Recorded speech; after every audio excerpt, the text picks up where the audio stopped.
വീട് വെക്കാനായി പ്ലോട്ട് വാങ്ങുമ്പോൾ നമ്മൾ ശ്രദ്ധിക്കേണ്ട എന്നാൽ പൊതുവെ വിട്ടുപോകുന്ന 3 സിമ്പിൾ കാര്യങ്ങൾ പറയാം.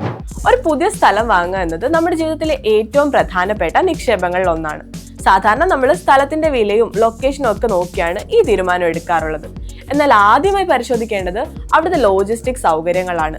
ഹെവി വെഹിക്കിൾസിന് പ്രവേശനമില്ലാത്ത ഇടമാണെങ്കിൽ മെറ്റീരിയൽ ദൂരെ ഇറക്കി വീണ്ടും സൈറ്റിലേക്ക് എത്തിക്കാൻ വലിയൊരു തുക നമുക്ക് അധികമായിട്ട് ചെലവാക്കേണ്ടി വരും.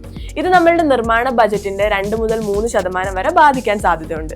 രണ്ടാമതായി നോക്കേണ്ടത് അവിടുത്തെ സോയിലിന്റെ സ്റ്റെബിലിറ്റി ആണ്. ഉപരിതലത്തിൽ കാണുന്ന മണ്ണിന്റെ ഉറപ്പ് നോക്കി മാത്രം ഒരിക്കലും ഒരു പ്ലോട്ട് വാങ്ങരുത്. പണ്ട് ചതുപ്പ് നിലമോ പാടമോ നികത്തിയ ഭൂമിയാണെങ്കിൽ മണ്ണിന്റെ ലോഡ് ബെയറിംഗ് കപ്പാസിറ്റി വളരെ കുറവായിരിക്കും. ഇങ്ങനെയുള്ള സാഹചര്യങ്ങളിൽ സാധാരണ ഫൗണ്ടേഷന് പകരം ലക്ഷങ്ങൾ അധികം ചെലവ് വരുന്ന പൈലിംഗ് അല്ലെങ്കിൽ റാവ് ഫൗണ്ടേഷനോ നമ്മൾ ചെയ്യേണ്ടി വരും.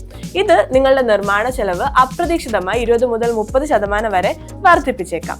അതുകൊണ്ട് ഒരു അന്തിമ കരാറിലേക്ക് കടക്കുന്നതിന് മുൻപ് പ്രൊഫഷണൽ സഹായത്തോടെ ഒരു സോയിൽ ടെസ്റ്റ് നടത്തുന്നത് ഉചിതമായിരിക്കും. അതുപോലെ തന്നെ പ്രധാനമാണ് അവിടുത്തെ വാട്ടർ ടേബിൾ. വേനൽക്കാലത്ത് ആ പ്രദേശത്ത് ജലക്ഷാമം അനുഭവപ്പെടാറുണ്ടോ എന്നും മഴക്കാലത്ത് വെള്ളക്കെട്ടിന് സാധ്യത ഉണ്ടോ എന്നും കൃത്യമായി മനസ്സിലാക്കണം. നിർമ്മാണ ആവശ്യങ്ങൾക്കും പിന്നീട് അവിടെ താമസിക്കുമ്പോഴും തടസ്സമില്ലാത്ത ജലലഭ്യത ഉറപ്പുവരുത്തുക എന്നത് ഏതൊരു പ്രൊജക്ടിന്റെയും വിജയത്തിന് അത്യന്താപേക്ഷിതമാണ്.